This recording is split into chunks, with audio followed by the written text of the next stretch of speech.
Good afternoon.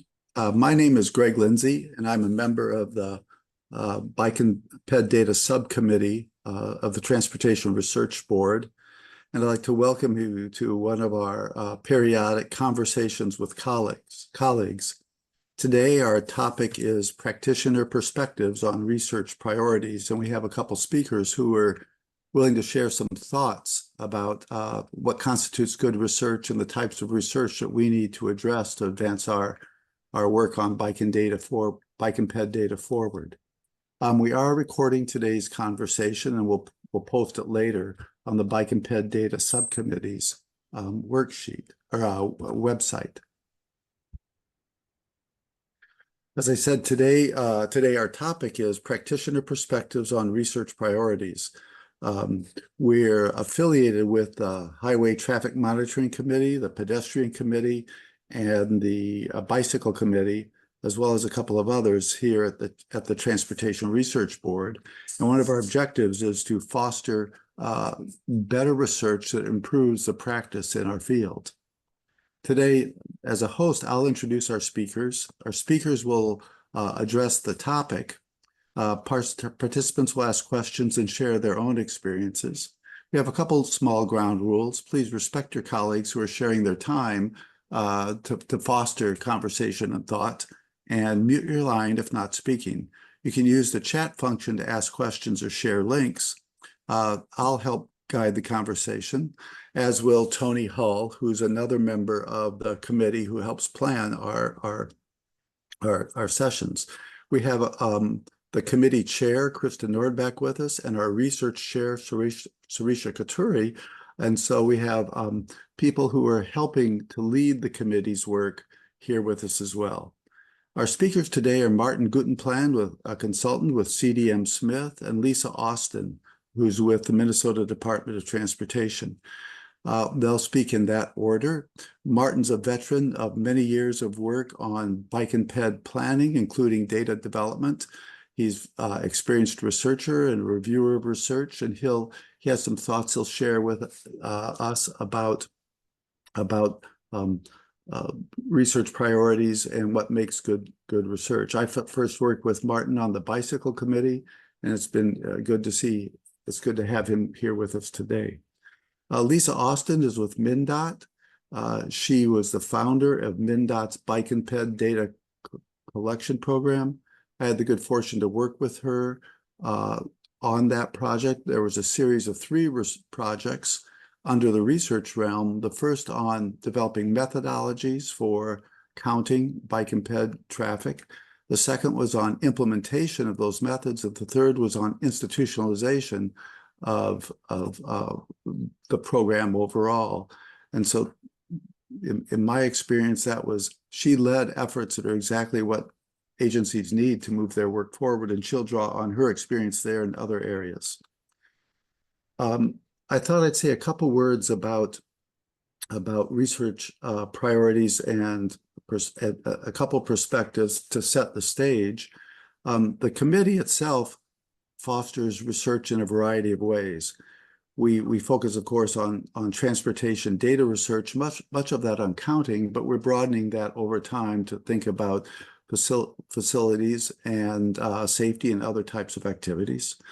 One of the functions the subcommittee do is to encourage and review TRB conference papers. Many people that are speaking today or work today or are participating today have done presentations or reviewed papers at the TRB annual conference. We contribute to and help produce circulars that describe state-of-the-art assessments and guides on counting. Surisha Katuri helped lead that effort on behalf of the committee to do a new chapter in a new e-circular that's just been put out by the Traffic Monitoring Committee. We prepare research needs statements, and we support AASHTO, the American Association of State Highway Transportation Officials, and NCHRP, the National Cooperative Highway Research Program, on other types of research initiatives. Tony, if there are comments here that you want to introduce for the chat, just let me know, because it's hard to, I'm going to rely on you for that assistance. As I went through recent guidance from AASHTO and NCHRP on on sort of how to develop high quality research projects, one factor stood out, and I think that you'll hear that echoed in some part by our speakers. They talk about, there's a lot of emphasis on good research leads to implementation. NCH, in the general guidance document from AASHTO's Committee on Research and Innovation, they emphasize implementation of research results. And to quote there, we ask problem statement submitters to focus on developing practical products that have a high probability of being implemented. So that's part of the framing for today. The Special Committee on Research and Innovation also identifies factors that committees use to select research projects for funding. One, that the scope is of national interest. Certainly our committee's work has been of national scope. They want to know, they encourage reviewers to focus on how well the research addresses critical needs of both AASHTO and state DOTs. So in addition to being of national scope, they want to consider the addition of individual state DOTs and where they are in their program implementation. They will evaluate research based on whether the objective as stated can be successfully achieved within time and resource constraints. And they focus on the likelihood not only that the research will produce implementation-ready products, but that the research can be implemented by TOTs. The implementation is really a two-step process. Will it work? Do we have the capacity to implement it? And then NCHRP also provides guidance to panel members who help shepherd and evaluate and conduct the research. They begin with a very direct and, I think, frank statement. Research that is not implemented has little value. And then they urge panel members to think about implementation, quote, from the development of the objective and desired products through the selection of the contractor and the review of deliverables. They say that panel members should keep the ultimate implementation of results in mind.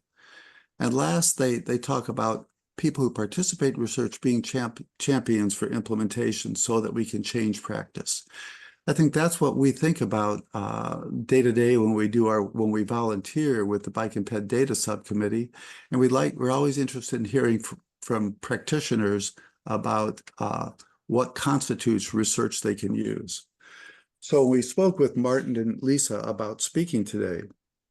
We asked them, we shared the observation that sometimes practitioners have shared that research remains not usable because it's not sufficiently applied, or how to move forward isn't clear.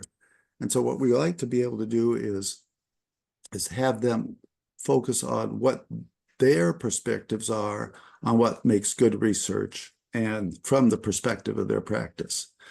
So with that, I'm going to turn this over to Martin and to Lisa. They'll may add a little bit more background about themselves for context. Both of them are going to talk today rather than show slides because we want to foster conversation among participants. So Martin, I'll turn Martin and Lisa each will take 10 or 15 minutes to share their thoughts based on their experience, and then we'll open up the session for a broader conversation. Martin, it's your time to speak. Okay. For those who know me, I'm not a big talker usually, so bear with me. I started in this field in 1991, working for Florida DOT under Dan Burton. And one of the first things, Dan had been on the transition team for the new governor. And so he was fairly high profile, which at that time was pretty difficult for the agency to tolerate, but they did. But the secretary asked Dan, so Dan, in 1991, how many miles of sidewalks and bike lanes do we have and where are they? And that became my first project. And it seems like I still do that project over and over and over again. And it was trial by fire. But the point is, getting information on non-motorized data, it's so much further behind the curve. So there's a need for good research, as Greg was talking about. One of the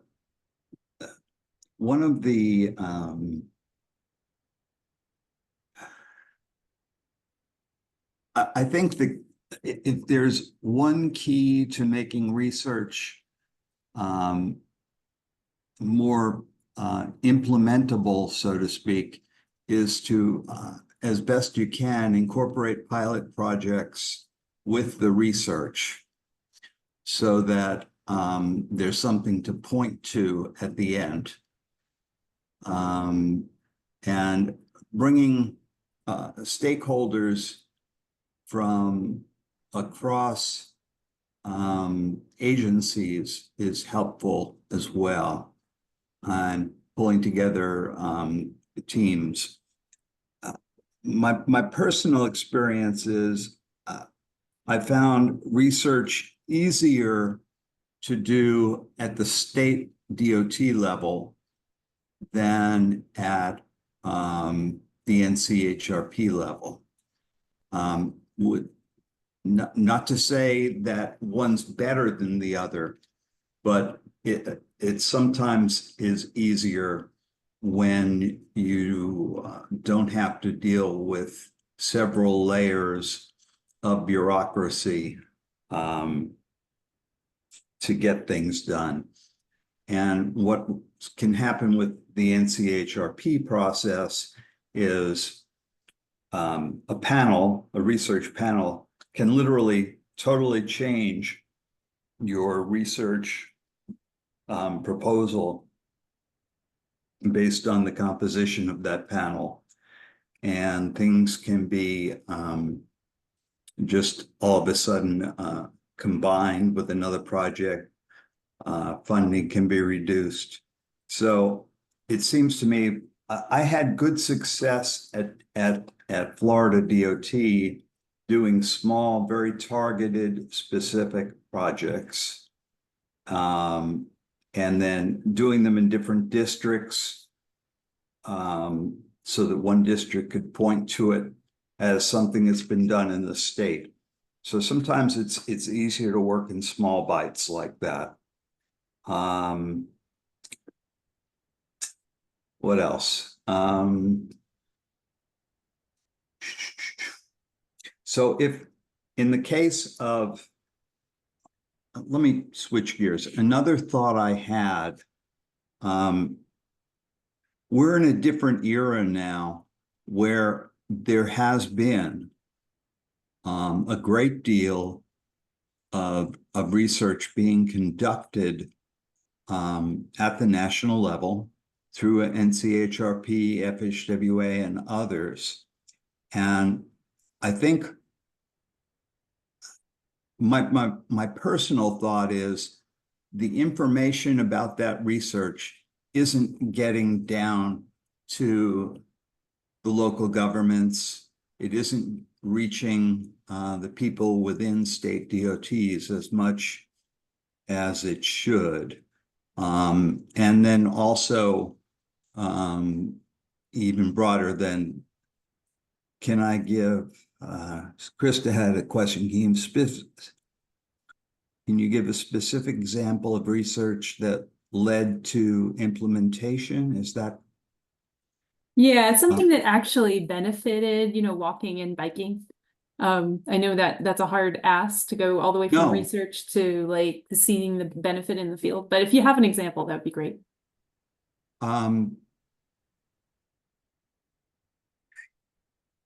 Yeah. We were doing a bicycle level of service research, primary research with actual bicyclists in the road, and also on video, but but responding to different roadway segments where we're controlling different variables. And one of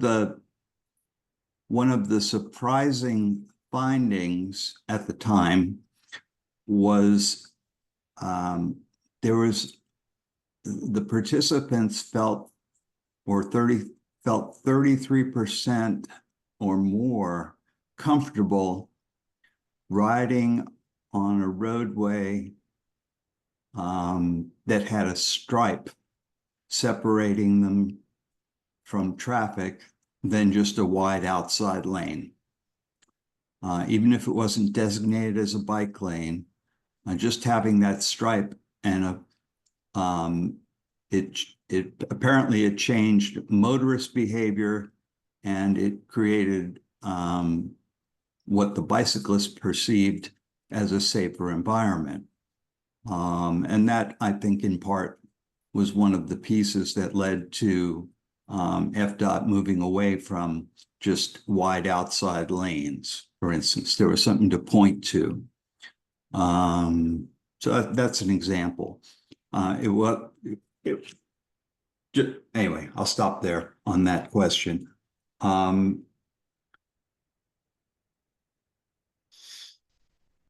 And, also that type of research led to adopting, buffered bike lanes as a standard as well. So where was I? Oh yeah. So getting the word out, I think, is a key. I know it's not quite on topic with well, actually it is on topic, because I think in research, I think you should be building in a technology transfer aspect of it as well, so that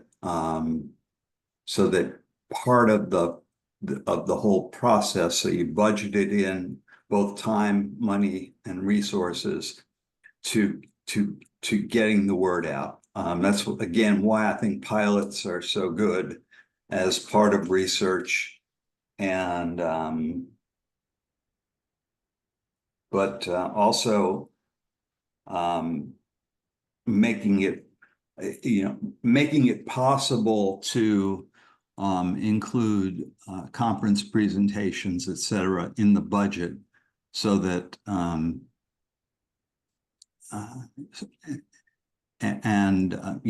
newsletter articles and publishing. One of the other things I found useful at FDOT when I was doing research is, rather than requesting, I was very hands-on with the research, which is, I think, the real key to research being useful, was also building into it, rather than a fancy report with everything listed under the sun. Part of it was, instead of maybe an executive summary, was a TRB paper. That way, that provides a good mechanism as well. So I think thinking beyond just the research into the life of the research as you're scoping it will serve you well. I think I'm at my 10 minutes or so. Let's see. Now, I'll ask one additional question. Sort of, in a way, it builds on Krista's, but it goes back to a comment you made at the beginning. You said you started in 1991 working on inventories of facilities, because that was important to fostering biking and walking. And you said you're still working on it 33 years later. And yeah. So what I'm given that long-term sort of vital perspective and witnessing the changes that have occurred, what do you think in terms of our field, bike and ped data are the highest priorities to continue to move us forward when we're going, given the challenges we all face in terms of resource constraints and those types of things? You've given us a lot of good ideas about how to structure the research process, but substantively, what do you think we need to advance? Where have we made progress, and what do we still need to work on? Good question. Again, I think a lot of it is circling the wagons and really taking a good look at what we've done and how to put it all together. We're always looking for new ideas and new this and new that, but I think we've done an incredible amount of research over the last decade, and I don't think I think like a big organization, I don't think necessarily one hand is talking to the other right now. So I think at some point, someone, somewhere, somehow needs to take stock of where we are, I think.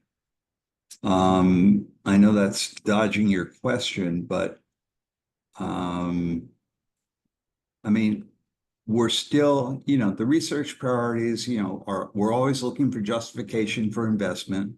We're always looking to know about exposure. How can we link the crash data with the number data, with the demand? We always want to know about the best ways of measuring diversion. If we build new facilities, what will the impact of that be? I think we have we have some good basic research now on understanding of the behavior of bicyclists and pedestrians, and that I think that plays a key part of it all. The other missing link, I think, is integrating all this with all the various micromobility modes. There's been a great amount of research done, but I'm not sure we've, I don't know. I'll stop there. Thank you. Lisa, let's turn to you. Can you give us your perspective on what constitutes research priorities in our field and what constitutes good research? Excellent. Yes, thank you. So first, I'll just say a little bit more about myself. So I'm Lisa Austin. I work for MnDOT, the Minnesota Department of Transportation. For many years, I was in the bicycle and pedestrian section as a bicycle planner.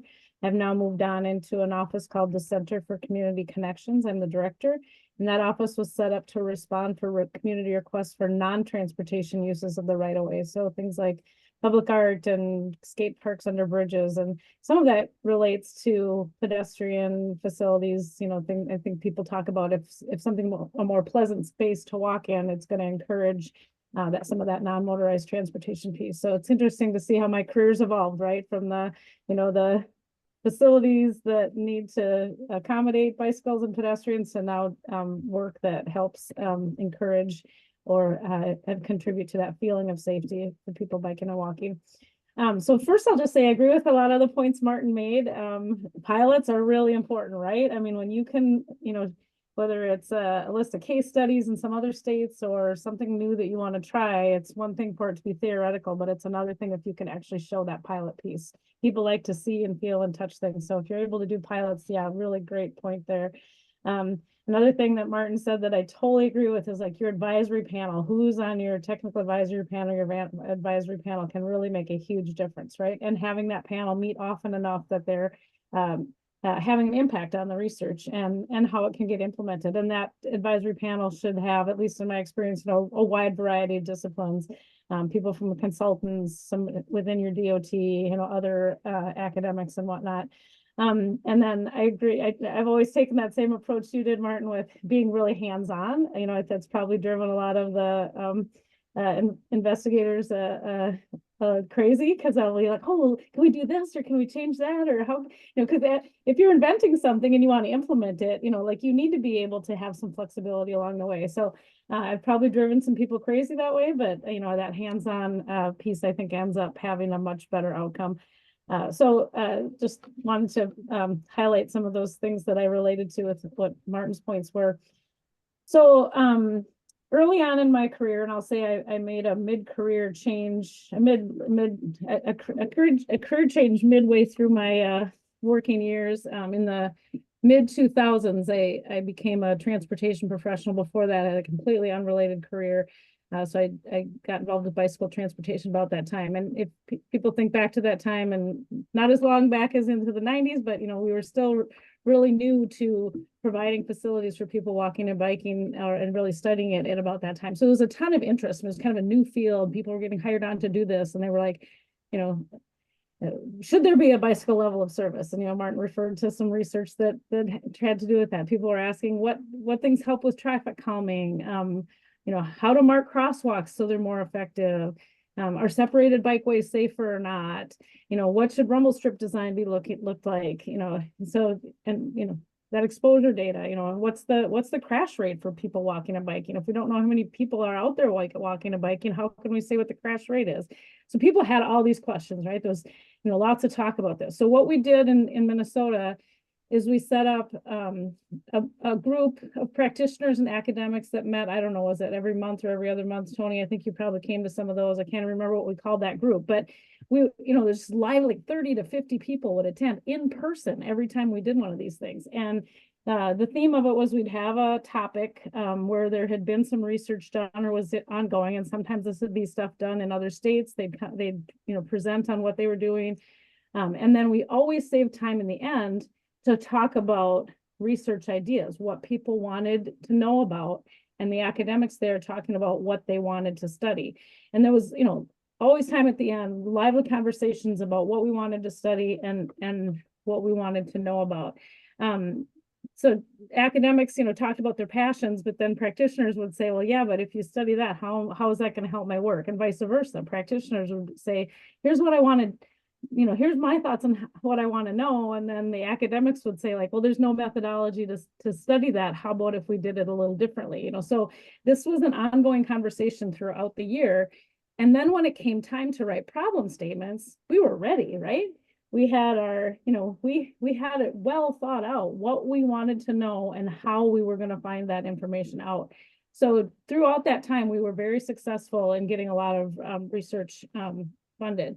So I guess it, just when you think about that, it takes time to really think out a good problem statement and a good way of how to research it. And that came from having those really strong relationships between the practitioners and the academics. So I can't say enough about the research we did during that time and how important, that sort of long-term iteration of developing a problem statement, a methodology, and then the relationships between the academics and the practitioners. So one example of how this works, and Greg started to talk about this a little bit, but I'll go back even farther before Greg and I started working on some of the bike ped research. The first round of it was we put out a problem statement, or actually before I joined MnDOT, the people before me had put out a research statement saying they wanted to know how to count bike and ped traffic. I joined MnDOT and I took over that research project. Well, the investigator that had responded to that problem statement was really interested in video recognition, which is very cool. And I'm sure the research project advanced the technology of video recognition.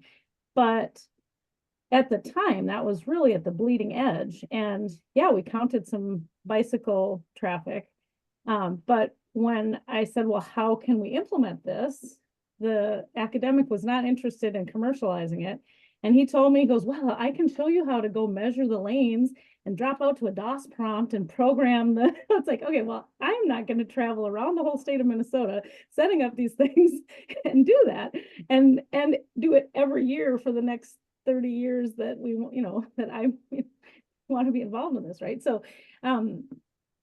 that was not a good path to implementation. So good research. I'm sure it advanced video recognition, but it wasn't something that was going to help us develop a bike and ped count program at MnDOT. So about that time, then Greg came along. He moved to Minnesota from Indiana, and he'd been doing a lot of bike counting on trails, bike and probably hikers on trails for the DNR there. So Greg had some really great data. He showed how decisions were made by the park system on trail use. And we thought, oh, this is what we need. We need to work with Greg and understand this. Well, the first time around, that research got rejected. And that was my fault for not bringing in the traffic folks at MnDOT to help me write the problem statement, right? So when I wrote the problem statement, Greg responded to wanting to do the research when we, presented, we were using the wrong terminology. And I don't know, Greg, if you remember, we were saying forecasting when we read extrapolation, or I don't know, we just weren't using the right terms. And the traffic folks were like, that you can't do forecasting with that, blah, blah. It's like, well, we were just using the wrong words, right? We had the right idea, and working with Greg was going to get us there. And we knew we needed the information, but we weren't, we hadn't collaborated enough with the right practitioners to get advanced. Well, we did ultimately get funding. And as Greg mentioned, there were 3, I want to say there were closer to 5 rounds of that research, right? We did the methodology, we did implementation with technology, we did institutionalization, and then I think you had a couple of ones after that, working with how to count bike and ped traffic on tribal lands or other things.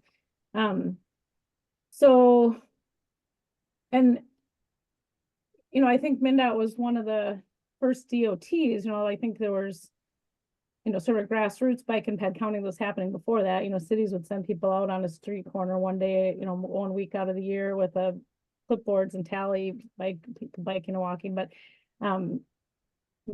in Minnesota, when we wanted to implement it, we wanted it to be based on the traffic counts, so that it was, you had your methodology and your systems for counting motor vehicles, and they were very similar to how we ultimately implemented counting bike and ped traffic. And now it's, just part of what we do. So let's see.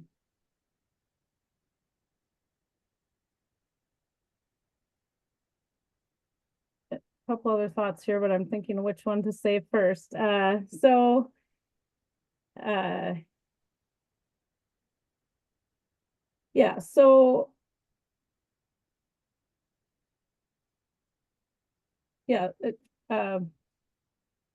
One of the things I think is sort of interesting when you think about success, from MnDOT's perspective and other practitioners' perspectives, we want to see things implemented. That's success for us. We're going to fund a research project and we want to see things implemented. I don't know what success looked like from the academics perspective, but I suspect some of that is getting additional research funding. A professor that can bring in a lot of research funding to a university is probably more successful, or you get to advance your body of work and keep working on things. So if the practitioners and the academics work together to figure out ways to implement something, it will generally lead to additional rounds of research. So then it's win-win for everybody. The academics get more research and more funding, and the practitioners get to see something implemented. And I know I always say this, it doesn't every good research project end with we need more research on X, Y, and Z. So developing that statement of what needs to be researched further is something that can also be a good collaboration between practitioners and academics. And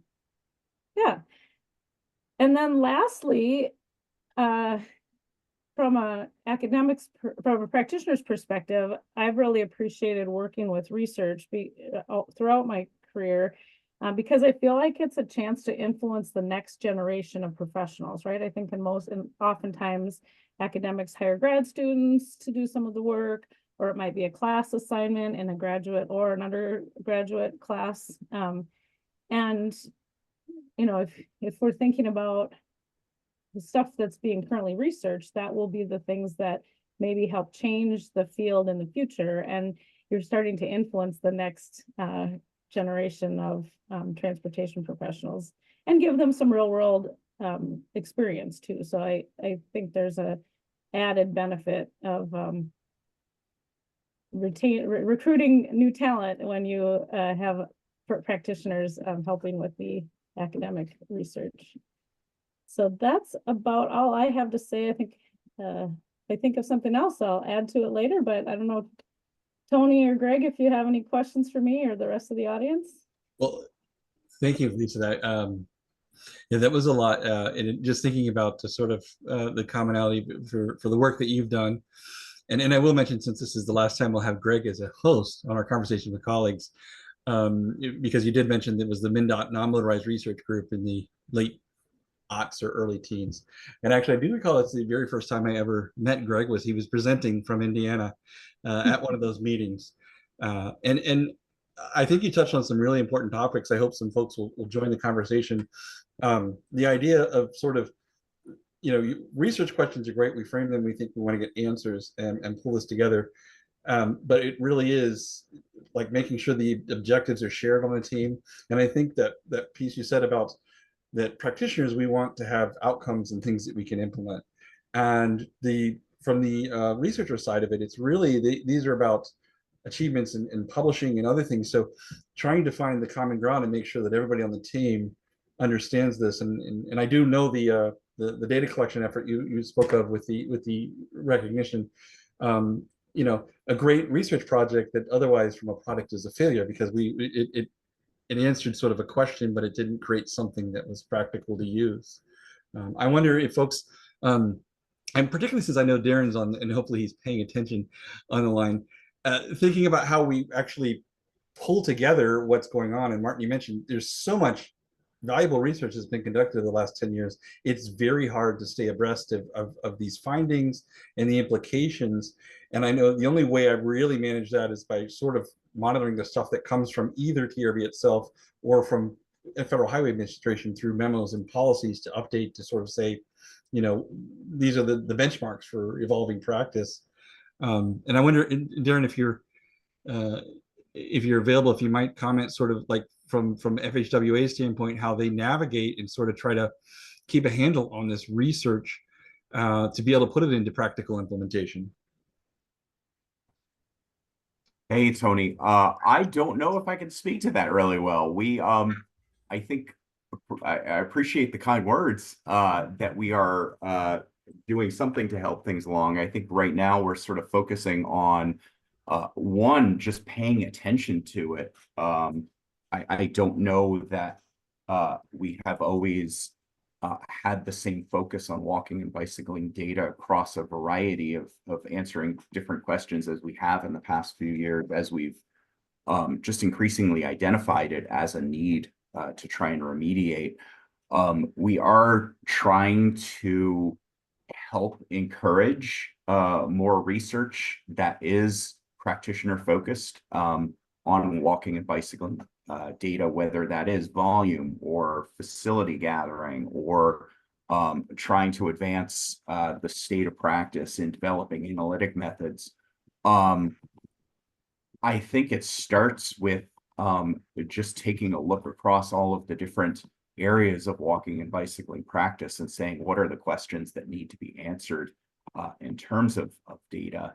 And we are doing work right now that is not public yet in trying to sort of establish our own research priorities that hopefully will kind of put that into a little bit more perspective for everyone to sort of say, what are the data needs that are out there? What is kind of the prevailing state of practice, and how can we at Federal Highway help close that, and hopefully by extension help everybody working within the TRB, the NCHRP realms to identify what the needs are. Right now, we are working with colleagues, not just from NHTSA, but now the Bureau of Transportation Statistics has been extremely active in doing work on trying to establish data standards for facilities. It's getting a lot of new people engaged and having the right conversations about why the needs exist, what the questions are that need to get answered. I do hope, I think sort of going back to Martin's original comments, you know, in sort of trying to bite off research questions that are relevant to practitioners, we, I think, try and encourage that by simply listening to practitioners, whether it's through our Office of Safety with their involvement with pedestrian-focused states, our office working with bicycle and pedestrian coordinators, TA managers, safe routes to school coordinators, trying to keep an eye on what practitioners are asking for in terms of data and how we can support that. So we do have a lot of things in work. Right now, we are finishing up some work on some hopefully usable high-level toolkit materials for entities that are trying to construct volume data programs for walking and bicycling that go beyond simply the sort of the mechanics of doing it, but sort of presenting it in a way that somebody who simply needs a starting place to say, how do I begin collecting walking and bicycling data within my agency, hopefully giving them places to start, questions to ask, and hopefully that leads to, I guess, more within the community asking, okay, how are we going to answer the second order questions that come as more and more people begin collecting volume data? So hope that roundabout answered your question, but I will say we are always, I am always open to hearing how we can use the levers that Federal Highway can pull to encourage more agencies to be collecting and using and analyzing a whole variety of different walking and bicycling data types to answer the questions we need to make things safer and participation more broad. No, thanks, Darren. I appreciate the candor, and I think we all appreciate the work that's done at Federal Highway. It's an enormous amount of tasks. I will remind people that you can either just raise your hand or jump in if you have some questions or comments you'd like to add at the group in the discussion point here. But also, I'll frame a question, I guess, maybe for Lisa or Martin both, or anybody else who's maybe with a DOT in the research realm. When you think about there's the NCHRP, there's a federal research projects that are sort of the big eggs and the big things to do, but there's also such a myriad of state and local road research board, and I'm just trying to think of the trade-offs in terms of both those avenues for conducting research. And I guess since you probably both had experience on both ends, if you wanted to sort of talk about the differences or advantages, disadvantages of a state research project versus a national research project. I can go first if you want, Martin. I think to some of what Martin was saying, well, you said the same things, right? On the state side, when things are smaller research projects, it's a lot easier to do a little pilot, right?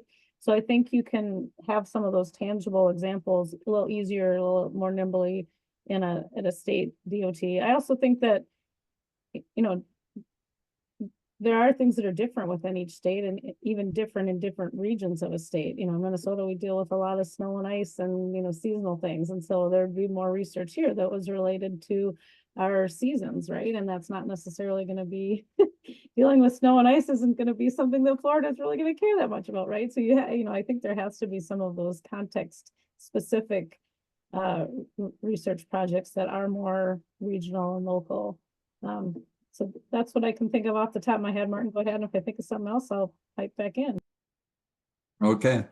Yeah, well, I remember living up north and, the stuff on the road after November made it very difficult to ride. So I think the state research, if you take the time to tie it into the national research and let the national researchers and the TRB committees and everyone know about the work you're doing, and particularly the pilots, that makes it a lot easier to sell the work nationally as well. When you can point to, this has been done in Minnesota, this has been done in Florida, and then that also gives the national project's a place to start as well. Greg's work in Minnesota was extremely helpful to us in Florida when we were starting a count program here, for instance. I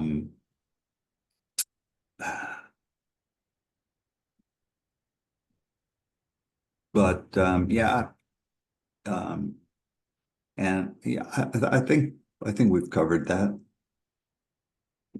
If Well, you I'm want glad to hear that Greg's research in Minnesota helped Florida. We were thinking that at the time, right?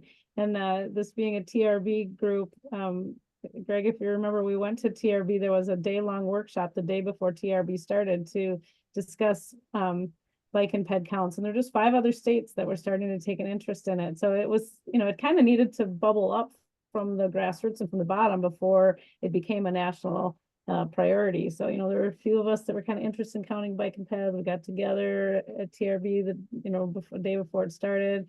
We shared some ideas. Greg did a lot of good work and the others in the other states. And then now it's a national priority. So yeah, I think sometimes when things are really at that bleeding edge or really innovative, if it starts in a few state level projects, then it can bubble up to be a national priority.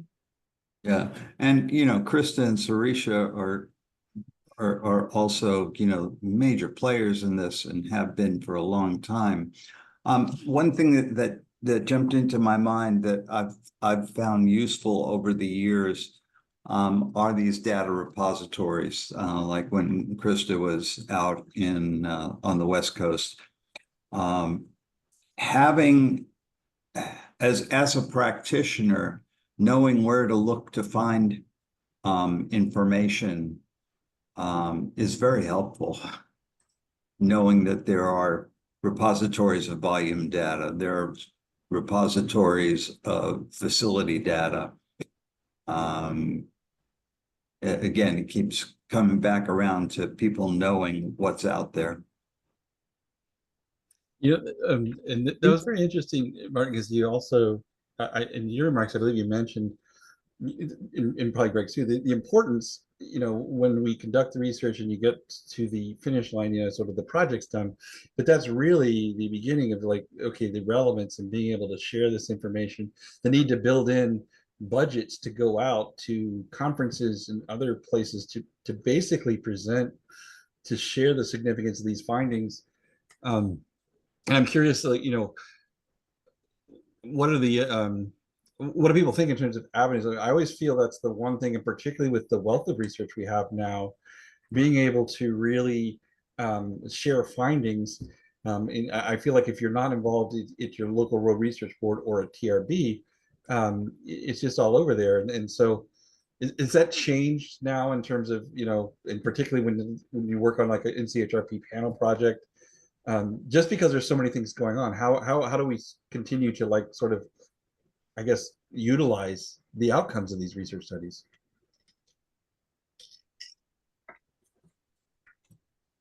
And I leave that open, I guess, for anybody to chime in, because I do find that's possibly, that there's that frustration, the bridge from the outcome to really moving to things that we're going to change in terms of implementation or policy.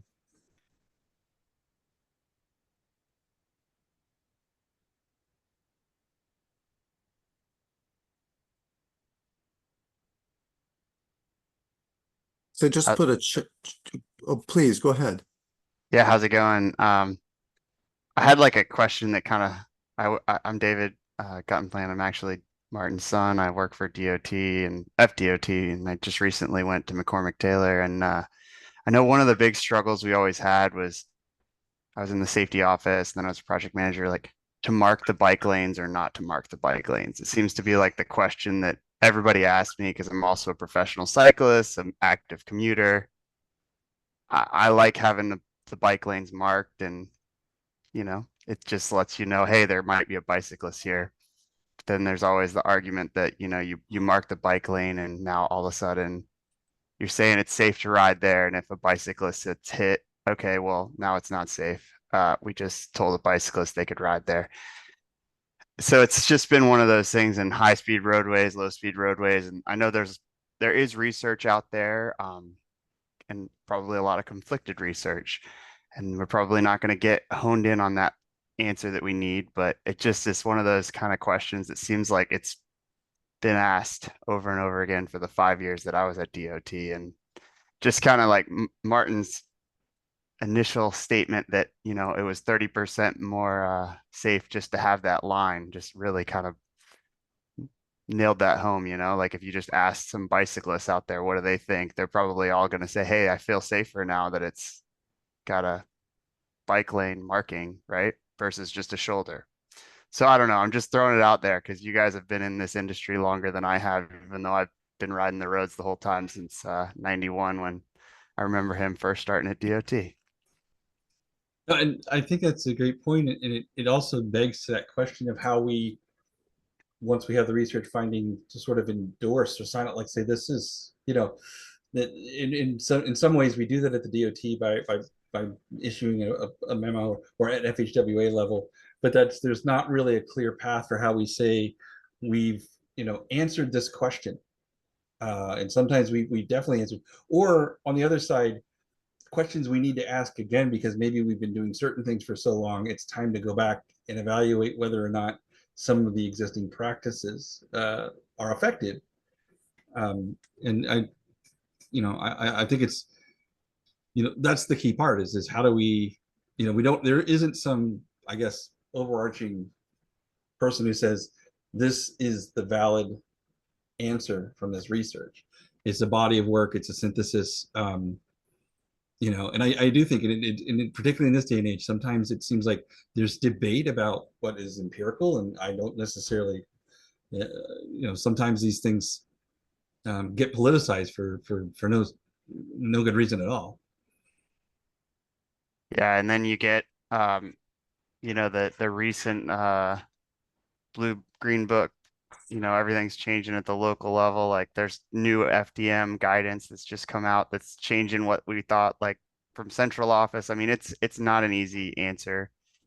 But anyway, I guess the point is, you know, that's why this research helps. You know, you get that feedback and some sort of like clear study that was done on one specific point that's there. So thank you.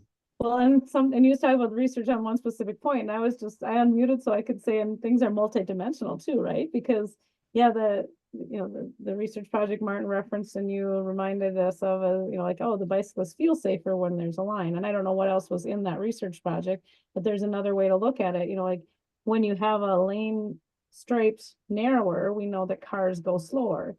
You know, so that's another whole separate, you know, whether there's a bike there or not, whether there's a bike lane, you know, like there's that perceived, you know, like, oh, constraint of like I'm in a narrower lane. And so drivers tend to go slower when there's a line, especially if the lane is a narrower lane. So, you know, then somebody designing a facility needs to kind of look at all those things, and that research might be all conducted very separately. So, you know, that gets to the point of engineering judgment, right? You know, pulling all the information, looking at the context, looking at the road users, whether they're primarily single occupant vehicles versus trucks versus are there a lot of bikes in the area. So yeah, there's a lot to consider when we're looking at all of those things.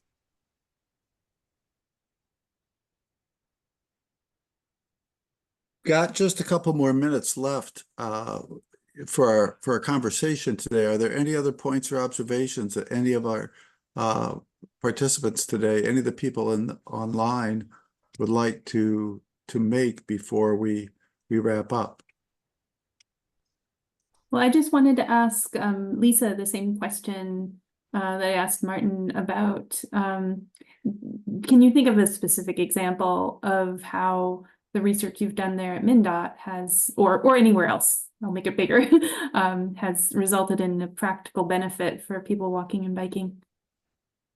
Oh, for sure. You know, you know, like we know we're counting bike and ped traffic now, and I look back to my early days at MnDOT, and you know, people saying, well, yeah, we're designing for car throughput, or you know, and now we talk about, you know, how many bikes are people walking are there, and we also need to think about their time delay. Like, oh, well, you know, if you've got a time delay for your crosswalk, oh, that's gonna delay the cars. And it's like, well, no, now we measure for pedestrian delay, you know, so like at the time, it seemed like we were never gonna get any of this stuff changed. And it's like, I started MnDOT in 2008. That's not that long ago. And there's so much that's changed, right? So yeah, all this research has had a huge impact, and some of it's things I've been personally involved in, and some of it from others. Yeah. I hope that Thanks. answers the question. I know we only have a minute or so left, but it, you know, when you're in the trenches and you feel like it's going to take forever to change something, it does change. It does change, and a ton has changed for bicycling and walking. Thank Yeah. you. That gives me hope. One other example, back when we were updating the highway capacity manual for the 2010 edition, there was some research on walking speed in crosswalks, and good empirical data would show that, you know, to change the default to what pedestrian walking speed, I think it went to 4 feet per second, and that went right into the manual. And that, because it's in the manual, it's now kind of the default, the de facto, you know, probably at every intersection near you. Is it the right answer? Maybe, maybe not, but at least it was a very quick and easy. It was not heavily debated. That the research spoke for itself and resulted in change. Yeah, and as we're wrapping this up, the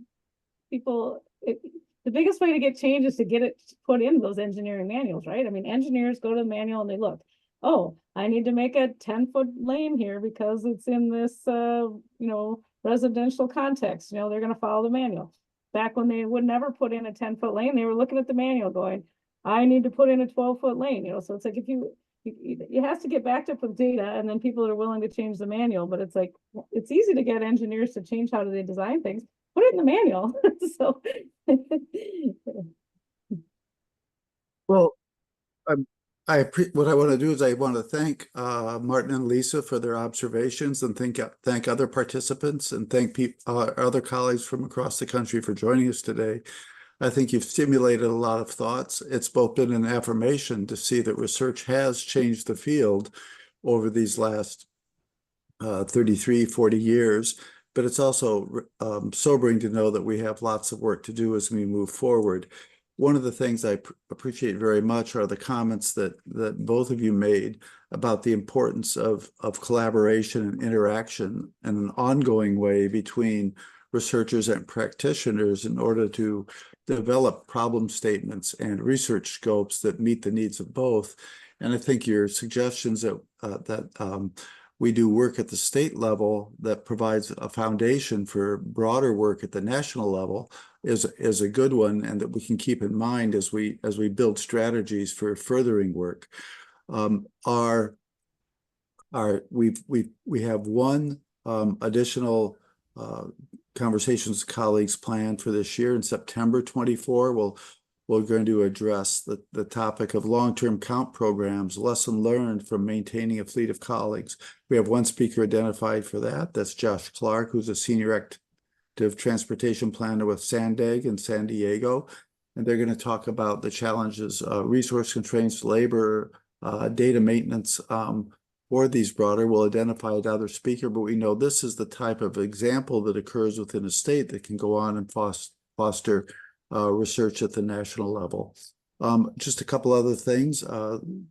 Sarisha oversaw the contribution of our chapter to the most recent transportation circular advancing highway traffic monitoring through strategic research. And that one of the topics that came up was looking at data integration, and we're continuing to work on that. And I want to remind people generally that all conversations that have been recorded are available on our website, and they're there for your perusal.